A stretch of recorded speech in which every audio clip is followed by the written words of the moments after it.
Balita Express. Mga may init na bagong balita, mga balitang dapat mong malaman ngayong umaga. GV Balita Express. GV Balita Express. Mga balitang kinalap ng buong puwersa ng GV 99.9 Batangas. GV Balita Express. GV Balita Express. Mga balita sa loob at labas ng Timog Katagalugan. GV Balita Express. GV Balita Express. Narito na ang GV Balita Express. Magandang umaga mga ka-vibes. Kayo ay nakatutok sa GV Balita Express sa programang Good Vibes Morning. Kasama niyo po ang inyong lingkod, DJ Frankie, at kasama rin natin si DJ Joey Boy sa kabilang linya. Maghahatid sa atin ng pinakabago at mahahalagang impormasyong kailangan nating malaman. Keeping us GV informed, GV aware, and GV updated. Muli ito po ang GV Balita Express. oras natin ngayon 3 minutes past the hour of 7 in the morning Philippine Standard Time. At takbo na tayo sa ating headlines balita. Batangas nasa red at orange warning level dahil sa malalakas na pag-ulan at tropical depression Neneng bahagyang lumalakas. Mahigit 13,000 flood control projects sinusuri ng Malacanang matapos ang malawakang pagbaha. Dole nagpapaalala sa mga employer na kaligtasan at karapatan ng workers dapat unahin sa panahon ng sakuna. At gaming at chat history ng grade 8 student sinusuri sa pamamaril sa Ateneo de Zamboanga. Umpisahan natin ang balitaan sa lagay ng panahon. Batangas nasa red at orange level dahil sa malakas na pag-ulan at tropical depression Neneng bahagyang lumalakas. Para sa detalye ng balita, DJ Joey Boy. GV Balita Express. DJ Frankie, magandang umaga mga ka-vibes. Nananatili po sa ilalim ng banta ng malakas na pag-ulan ng ilang bahagi ng Batangas ngayong araw dahil sa southwest monsoon o habagat habang patuloy namang binabantayan ang tropical depression Neneng. Ayon sa DOST Heavy Rainfall Warning number 20 na inilabas kaninang alas 5 ng madaling araw, nasa red warning level ang ilang bahagi ng Batangas, kabilang ang Nasugbu, Lian, Calatagan, Balayan at Tuwi. Ibig sabihin po nito, seryosong pagbaha ang maaaring maranasan sa mga lugar na karaniwang binabaha. Nasa orange warning level naman ang Ibaan, Batangas City, Lipa City, Santo Tomas City, Tanawan City, Malvar, Mataas na Kahoy, Talisay, Balete, Laurel, Agoncillo, Lemery, Calaca City, Taal, San Nicolas, Santa Teresita, Alitagtag, Cuenca, San Jose, San Pascual, Bawan, San Luis, Mabini at Tingloy kung saan patuloy naman na nagbabanta ang pagbaha. Samantalang ang mga bayan ng San Juan, Rosario, Padre Garcia, Taysan at Lobo ay nasa yellow warning level na maaari ring makaranas ng pagbaha partikular sa mga flood-prone areas. Pinapayuhan po ang publiko at mga local disaster risk reduction and management offices na patuloy na mag-monitor sa kondisyon ng panahon at maging handa sa posibleng pagtaas ng tubig, baha. Samantala, ayon sa pinakahuling weather bulletin, bahagyang lumakas naman ang tropical depression Neneng habang kumikilos pa hilagang kanluran sa karagatang silangan ng Batanes. Kaninang alas 3 ng madaling araw, tinatayang nasa 675 kilometers silangan ng Itbay at Batanes ang sentro ng bagyo. Taglay ang lakas ng hangin na aabot sa 55 kilometers per hour malapit sa gitna at pagbugsong umaabot ng 70 kilometers per hour. Kumikilos ito pahilagang kanluran sa bilis na 15 kilometers per hour habang patuloy namang nakaapekto ang habagat sa Luzon at Visayas. Wala pa pong direktang epekto sa Batangas ang tropical depression Neneng, ngunit ang patuloy na habagat ang nagdadala ng malakas na pag-ulan sa lalawigan. Paalala po sa mga residente na iwasang tumawid o dumaan sa mga binabahang kalsada, spillway at iba pang delikadong lugar, manatiling alerto at sumunod sa mga abiso ng inyong lokal na pamahalaan at disaster response authorities. Ilalabas naman po ng Pag-asa ang susunod na heavy rainfall warning mamayang alas 8 ng umaga. Para sa GV Balita Express, ito si DJ Joey Boy sa GV 99.9, your good vibes. Gaming at chat history ng grade 8 student sinusuri sa pamamaril sa Ateneo de Zamboanga. Para sa detalye ng balita. GV Balita Express. Sinusuri ngayon ng mga otoridad ang digital records ng grade 8 student na suspect sa pamamaril sa Ateneo de Zamboanga University sa layuning matukoy ang posibleng motibo sa insidente. Dalawa ang nasawi sa pamaril kabilang ang isang estudyante at mismong suspect. Ayon kay DILG Secretary John Vic Remulla, kabilang sa tinitingnan ng investigador ang gaming history, chat messages at iba pang digital records ng suspect para makabuo ng mas kompletong forensic analysis sa nangyari. Sa mga kuha ng insidente, makikitang nagsisiksikan at nagtatago sa ilalim ng mesa ang ilang estudyante habang naririnig ang putok ng baril. Ayon naman sa otoridad, umano'y ni-live stream ng suspect ang insidente gamit ang first-person perspective na kahawig ng isang video game. Patuloy ding iniimbestigahan kung paano nakapasok sa loob ng paaralan ang dalawang baril, dalawa ng grade 8 student. Ayon sa pulisya, isang regular na pistol at isa pang baril na may conversion para magmukhang assault rifle ang narecover mula sa suspect. Narecover din ang bag na pinaniniwala ang ginamit sa pagpasok ng baril kasama ang magazine ng bala. Samantala, isang opisyal ng Bureau of Customs sa Zamboanga ang sinibak muna sa pwesto matapos lumabas sa kanya ang nakarehistrong baril. Siya umano ang ama ng suspect. Patuloy ding sinusuri ng otoridad ang mga CCTV footage at testimonya ng mga saksi upang mabuo ang buong pangyayari at matukoy ang posibleng pananagutan. Sa kanyang pahayag, nagpahayag na matinding kalungkutan si Secretary Remulla at nananawagan sa publiko na isantabi muna ang politika at higit na unahin ang kaligtasan ng mga bata. Hinimok din ng ang mga gun owner na maging responsable sa pag-iingat ng kanilang mga armas upang maiwasang mapunta ang mga ito sa kamay ng hindi otorisadong tao. Patuloy pa rin ang investigasyon ng otoridad para matukoy ang buong motibo at mga pangyayari at hindi humantong sa ganito ang insidente. Para sa GV Balita Express, ako po si DJ Frankie sa GV 99.9 Your Good Vibes. Samantala, mahigit 13,000 flood control projects sinusuri ng Malacanang matapos ang malawakang pagbaha. Para sa detalye ng balita, DJ Joey Boy. GV Balita Express. Sinusuri na ngayon ng Malacanang kung alin sa mahigit 13,000 na daang flood control projects na isinagawa ng nakaraang administrasyon ang naging epektibo at alin ang hindi nakatulong sa pag-iwas sa pagbaha. Ito ang tugon ng palasyo sa tanong kung nagsasagawa ba ng assessment sa mga flood control projects matapos ang malawakang pagbaha sa Metro Manila. Ayon kay Palace Press Officer Undersecretary Claire Castro, hinihintay pa nila ang ulat at datos mula sa Department of Public Works and Highways o DPWH para matukoy kung saan matatagpuan ang mga proyektong kung gumagana ang mga ito at kung may mga proyektong tinatawag na ghost projects o substandard. Binigyang halimbawa ni Castro ang Sunog-Apog Pumping Station na dati umanong hindi maayos ang pagkakagawa ngunit naayos at muling napagana matapos ang intervention at pagkukumpuni. Iginiit naman ng Malacanang na kailangan ang pagtutulungan ng pamahalaan at publiko upang masolusyonan ang problema sa pagbaha. Patuloy ang mga proyekto ng DPWH para tugunan ang mga kakulangan sa drainage systems, pumping stations at waterways. Gayunman, ayon sa palasyo, maaaring mawalan ng saysay ang mga infrastruktura kung patuloy na itatapon ng basura sa mga estero at daluyan ng tubig. Kaya naman nananawagan ang pamahalaan sa publiko na makiisa sa pagpapanatiling malinis ng mga daluyan ng tubig upang makatulong sa pag-iwas sa pagbaha. Para sa GV Balita Express, ito si DJ Joey Boy sa GV 99.9, Your Good Vibes. Sa pagpapatuloy ng ating mga balita ngayong umaga, DOLE nagpapaalala sa mga employer na kaligtasan at karapatan ng mga workers dapat unahin sa panahon ng sakuna.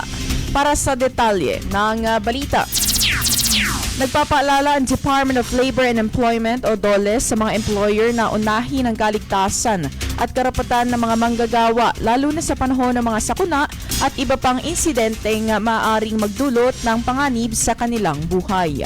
Kasunod ito ng serye ng pagbaha na dulot ng mga bagyo at southwest monsoon o habagat.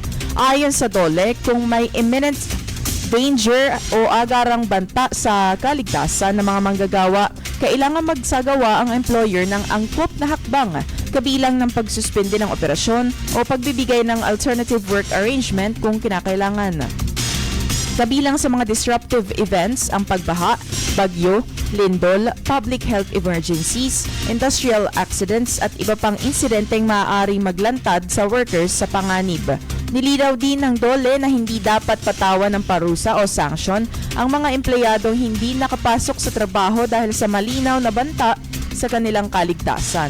Kung walang mas magandang polisiya ang kumpanya o probisyon sa kanilang collective bargaining agreement, maaaring ipatupad ang no work no pay para sa mga araw na nasuspende ang trabaho dahil sa masamang sitwasyon. Gayunman, maaaring panatilihin sa trabaho ang mga essential personnel para matiyak ang pagpapatuloy ng mahahalagang serbisyo at operasyon basta't may sapat na safety measures para sa kanilang proteksyon. Binigyan diin ng DOLE na responsibilidad ng mga employer ang paghahanda para sa mga sakuna at pagpapatupad ng workplace safety programs, kabilang ang hazard identification, risk assessment at pagbibigay ng angkop na protective equipment sa mga manggagawa. Paalala ng DOLE, sa panahon ng sakuna at agarang panganib, hindi lamang operasyon ng negosyo ang dapat isalang alang. Dapat higit na unahin ang buhay, kaligtasan at karapatan ng bawat manggagawa. Para sa GV Balita Express, ako po si DJ Frankie sa GV 99.9, Your Good Vibes. At Ligarda, itinangging ang suspicious na medical leave extensions. Iginiit na sumunod sa Senate rules. Ang iba pang detalye ng balita, DJ Joey Boy. GV Balita Express.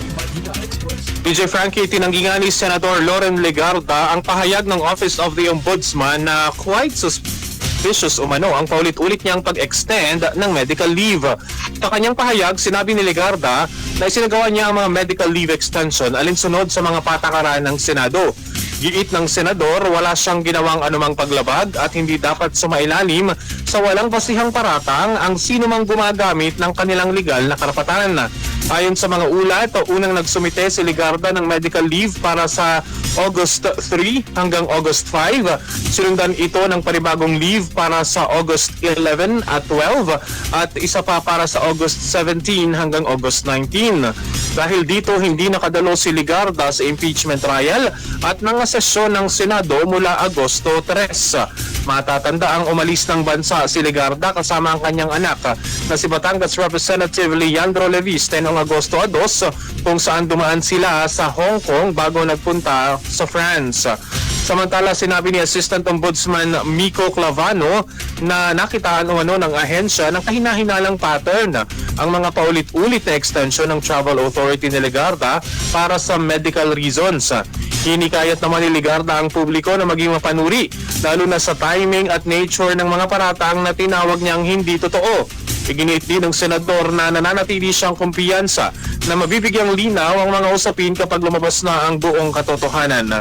Si Legarda kasama ang kanyang anak na si Leviste at dating Energy Secretary Alfonso Cusi ay nahaharap sa preliminary investigation ng Ombudsman kaugnay ng reklamong graft at plunder na may kinalaman sa umano'y ghost solar projects na nagkakahalaga ng mahigit 10 bilyong piso. Patuloy namang hinihintay ang resulta ng investigasyon ng Ombudsman sa naturang usapin. Para sa GV Balita Express, ito si DJ Joey Boy sa GV 99.9, Your Good Vibes. At talon tayo sa balitang Southern Luzon. 173 residents inlilikas sa Abra de Ilog, Occidental Mindoro dahil sa tumataas na tubig sa ilog. Ang iba pang detalye ng balita. GV Balita Express. Aabot sa 173 residents ang agad na nailikas ng mga otoridad sa isang riverside community sa Abra de Ilog, Occidental Mindoro nitong Martes ng umaga, August 18. Dahil sa patuloy na pagulan dulot ng habagat at isang low pressure area. Isinagawa ang mandatory evacuation bandang alas 6 ng umaga sa sitio Kabilang Ilog, Barangay Wawa, matapos tumaas ang level ng tubig sa ilog at magbanta ng mga nakatira sa paligid. Ayon sa pulisya, kabuuang 55 families o 173 individuals ang inilikas patungo sa mga ligtas na lugar bilang pag-iingat laban sa posibleng pagbaha. Pinangunahan ang operasyon ng PNP Maritime Group Abra de Ilog Maritime Law Enforcement Team, katuwang ang Abra de Ilog Municipal Police Station, Regional Mobile Force Battalion, Philippine Coast Guard Substation, Abra de Ilog Municipal Disaster Risk Reduction and Management Office, Bureau of Fire Protection, Municipal Social Welfare and Development Office at mga opisyal na barangay ng sa barangay Wawa. Ayon sa mga otoridad, patuloy na pag-ulan ang dahilan ng pagtaas ng tubig sa ilog. Kaya agad na isinagawa ang evacuation upang maiwasan ang anumang panganib sa mga residente. Patuloy naman ang monitoring ng PNP Maritime Group at coordination nito sa mga lokal na pamahalaan habang nananatiling naka-standby ang search and rescue equipment sakaling kailanganin ang agarang deployment. Paalala sa mga residente sa mga lugar na malapit sa ilog at mababang lugar, manatiling alerto, makinig sa mga abiso ng inyong lokal na pamahalaan at agad na lumikas kapag kinakailangan para sa inyong kaligtasan.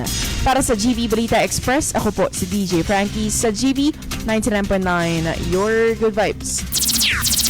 At 3 mangingisda hinahanap ng Coast Guard matapos hindi makabalik mula sa pangingisda sa Oriental, Mindoro. Para sa detalye ng balita, DJ Joey Boy. GV Balita Express. DJ Frankie, patuloy nga ang search and rescue operation ng Philippine Coast Guard para sa 3 mangingisdang hindi pa nakakabalik mula sa kanilang fishing trip. Ito ay sa karagatang bahagi ng Santa Cruz, Occidental, Mindoro. Kinilala ang mga nawawala na sina Dennis Asilum, 52 anyos, Mark Anthony Asilum, 29 anyos, at Emil Takuyan, 58 anyos, pawang residente ng Barangay Barahan sa Santa Cruz. Umalis ang 3 sakay ng motorbangka na FBCA Cassandra bandang alas 10 ng umaga noong Agosto 16 at inaasahang makababalik pagsapit ng alas 4 ng hapon ng Agosto 17. Ayon sa Philippine Coast Guard, huling namataan si Dennis na nakasuot ng asul na long sleeve shirt. Si Mark Anthony naman ng brown na damit, habang si Takuyan ay nakasuot ng itim na damit. Agad nagsagawa ng coastal visual search at Coast Guard Substation Mamburao matapos matanggap ang ulat noong gabi ng Agosto 17. Pinalawak naman kinabukasan ang paghahanap kabilang ang radio challenges sa mga dumaraang sasakyang pandagat, pakikipag-ugnayan sa mga kalapit na Coast Guard substations at community search mula Barangay Tayamaan hanggang Barangay 2 sa Mamburao. Gayunman, sinabi ng PCG na isasagawa ang full sea-based search and rescue operations kapag naging ligtas na para sa mga rescuers ang kondisyon ng dagat at panahon. Patuloy ding nakikipag-ugnayan ng Coast Guard sa lokal na pamahalaan, Santa Cruz Municipal Disaster Risk Reduction and Management Office at mga pamilya ng 3 nawawalang mangingisda. Nanawagan naman ng PCG sa mga marino, coastal communities at iba pang nasa karagatan na manatiling mapagmatyag at agad i-report sa pinakamalapit na Coast Guard unit o lokal na otoridad ang anumang impormasyon o posibleng pagkakakitaan sa 3 mangingisda. Para sa GV Balita Express, ito si DJ Joey Boy sa GV 99.9, Your Good Vibes. At 318 residents nakalikas sa Lian, Batangas dahil sa matinding pag-ulan at pagbaha. Para sa detalye ng balita, GV Balita Express. patuloy ang pagdami ng mga residenteng lumikas sa bayan ng Lian, Batangas dahil walang tigil ang pag-ulan dulot ng pinalakas na habagat. Ayon sa Municipal Social Welfare and Development Office o MSWDO, nasa 96 families o 318 individuals ang kasalukuyang nananatili sa evacuation center. Noong tanghali kahapon, August 18, nasa 11 na paaralan, barangay hall at kapilya ang binuksan bilang evacuation centers para sa mga residenteng naapektuhan ng pagbaha. Samantala, gumamit pa ng fishing boat ang mga otoridad para mailikas ang mga residenteng kailangang umalis sa mga binahang lugar tulad sa barangay San Diego. Sa ilang bahagi ng lugar, umabot hanggang dibdib ang taas ng tubig baha sa isang bahagi ng kalsada, kaya naging mahirap ang pagdaan at kinakailangan tulungan ng mga otoridad ang mga residenteng naapektuhan. Nananatili rin sa ilalim ng red rainfall warning ang Lian dahil sa patuloy na malalakas na pag-ulan. Ayon sa Pag-asa, ang red warning ay ang pinakamataas na antas sa kanilang 3-level color-coded rainfall warning system at nangangahulugan ng seryosong banta ng pagbaha at pagguho ng lupa sa mga lugar na flood-prone. Sa ilalim ng red warning, inaasahang maaaring umabot sa 30 mm o higit pa ang ulan sa loob lamang ng isang oras, kaya pinapayuhan ng mga residente at lokal na otoridad na magsagawa agad ng kanilang precautionary measures. Paalala sa mga residente ng Lian at iba pang lugar na nakakaranas ng matinding pag-ulan, manatiling alerto, iwasan ang binabahang kalsada at agad na sumunod sa abiso ng otoridad kung kinakailangang lumikas. Para sa GV Balita Express, ako po si DJ Frankie sa GV 99.9, Your Good Vibes. At 3 million pesos na halaga ng shabu na samsam sa high-value drug suspect sa Quezon. Para sa detalye ng balita, DJ Joey Boy. GV Balita Express. DJ Frankie, sa lalawigan nga ng Quezon, mahigit 3 milyong pisong halaga ng hinihinalang shabu ang nasamsam ng mga otoridad sa isang drug bypass operation sa Lucena City, Quezon, madaling araw nitong Martes. Ayon kay Colonel Romulo Albacea, hepe ng Quezon Police Provincial Office, naaresto bandang alas 3 ng madaling araw ang 36 anyos na suspect na kinilala sa alias na Ogi sa barangay Ibabang Dupay. Ayon sa pulisya, naaresto ang suspect matapos umanong magbenta ng 1,000 pisong halaga ng hinihinalang shabu sa isang undercover police officer.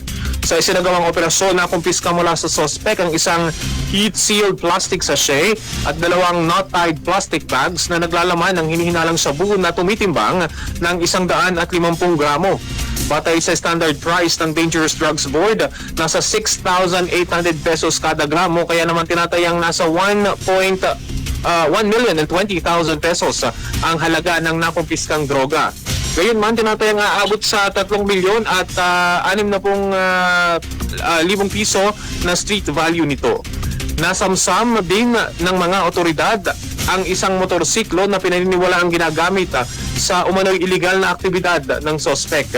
Itinuturing ng pulisya si alias Ogi bilang high value individual o HVI sa kanilang drug watch list, isang klasifikasyon para sa mga individual na sangkot umano bilang financier, trafficker, manufacturer, importer o miyembro ng drug syndicate. Patuloy namang iniimbestagahan ng Quezon Police ang pinagmulan ng hinihinalang illegal na droga. Ayon pa kay Colonel Albacea, magpapatuloy ang kanilang kampanya laban sa illegal drugs upang maprotektahan ang mga komunidad at mapanatili ang kapayapaan at seguridad sa lalawigan. Nasa kustodiya na ng pulisya ang sospek at haharap sa kaukulang reklamo dahil sa paglabag sa Comprehensive Dangerous Drugs Act of 2002. Para sa GV Balita Express, ito si DJ Joey Boy sa GV 99.9, Your Good Vibes. 17 pasyente inilikas sa San Juan District Hospital dahil sa tumaas na tubig baha. Para sa detalye ng balita. GV Balita Express. Agarang inilikas ang nasa 17 pasyente ng San Juan District Hospital sa Barangay Talahiban, San Juan, Batangas matapos patuloy na tumaas ang tubig baha sa lugar. Isinagawa ng pamahalaang bayan ng San Juan ang paglilikas upang matiyak ang kaligtasan ng mga pasyente at hindi maantala ang kani-kanilang serbisyong medikal. Inilipat ang mga pasyente sa pasilidad na hindi apektado ng baha kasama ang ilang nilang kamag-anak upang matiyak ang kanilang kaligtasan at maipagpatuloy ang pagbibigay ng serbisyong pangkalusugan. Samantala, nananatiling mataas ang tubig sa Laia San Juan Road sa Barangay Talahiban, kaya delikado pa rin itong daanan dahil sa patuloy na pag-ulan. Dahil dito, nananawagan si San Juan Mayor Ilber Brando salud sa mga motorista at mamamayan na unahin ang kanilang kaligtasan at huwag ipilit ang pagtawid sa mga bahaging mas mataas ang tubig. Patuloy namang minomonitor ng lokal na pamahalaan ang sitwasyon sa Barangay Talahiban at iba pang lugar sa San Juan na maaaring maapektuhan ng patuloy na pag-ulan at pagbaha. Para sa GV Balita Express, ako po si DJ Frankie sa GV 99.9, Your Good Vibes. At 34 barangays sa Batangas, apektado ng habagat. 400 residente na ilikas. Para sa detalye ng balita, DJ Joey Boy. GV Balita Express. DJ Frankie, aabot na sa 34 na barangay sa lalawigan ng Batangas ang naapektuhan ng southwest monsoon o habagat, habang nasa 400 residente ang kasalukuyang lumikas dahil sa pagbaha at iba pang epekto ng masamang panahon. Batay sa pinakahuling PDRRMO Batangas Situation Report, nasa 10 insidente na ang na-monitor sa lalawigan, kabilang ang 7 pagbaha at 3 insidente ng landslide o soil erosion. Sa kabuuan, 544 na pamilya o 1,595 na katao ang naapektuhan. Sa bilang na ito, 123 pamilya o 400 katao ang nananatiling displaced.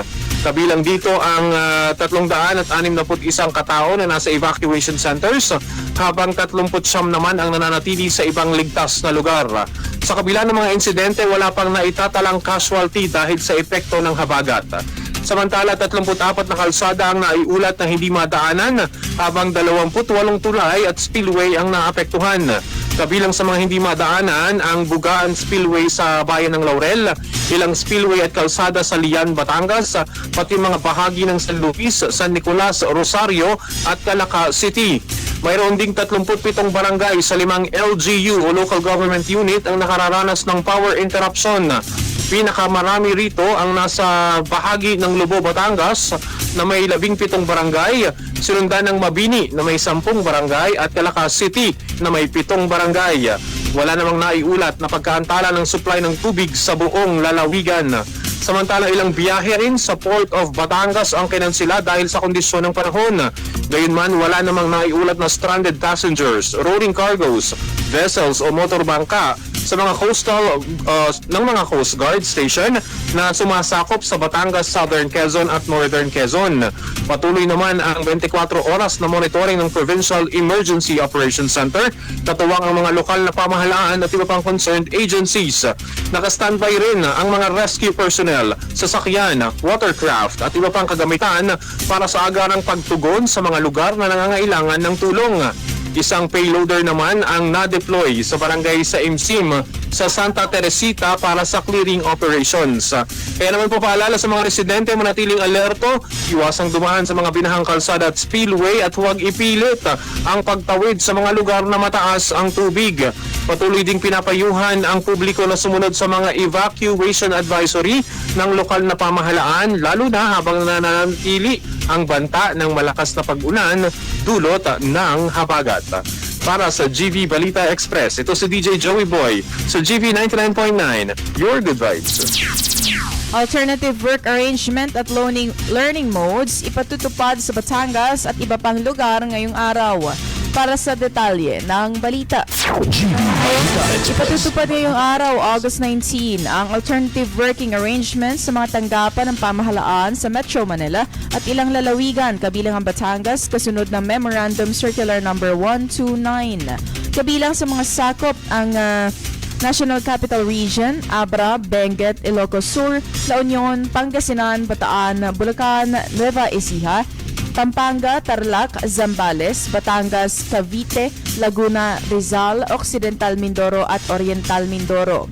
Samantala, sa mga lugar na ito, ipatutupad ang alternative learning modes at learning continuity measures para sa mga klase sa lahat ng antas sa pampubliko at pribadong paaralan. Malibang na lamang kung may direktibang kani-kanilang local chief executive. Gayunman, hindi kasama sa suspension ang mga ahensyang nagsasagawa ng basic at health services, disaster preparedness and response at iba pang mahahalagang serbisyo ng pamahalaan. Patuloy silang mag-ooperate at magbibigay ng kani-kanilang serbisyo para sa publiko. Paalala sa mga empleyado, estudyante at kanilang mga pamilya na makipag-ugnayan sa kanilang tanggapan, paaralan at tukal na pamahalaan para sa partikular na abiso at work or learning arrangement ngayong August 19. Para sa GV Balita Express, ako po si DJ Frankie sa GV 99.9, Your Good Vibes.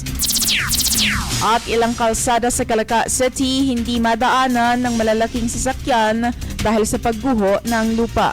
Para sa detalye ng balita, DJ Joey Boy. GV Balita Express. O DJ Frankie, abiso lang sa ating mga ka-vibes na driver dyan sa bahagi ng Calaca City. Pansamantala palang hindi madadaanan ng mga four-wheeled at malalaking sasakyan ang ilang bahagi ng kalsada sa Calaca City, Batangas dahil sa pagguho ng lupa dulot ng tuloy-tuloy na pag-ulan.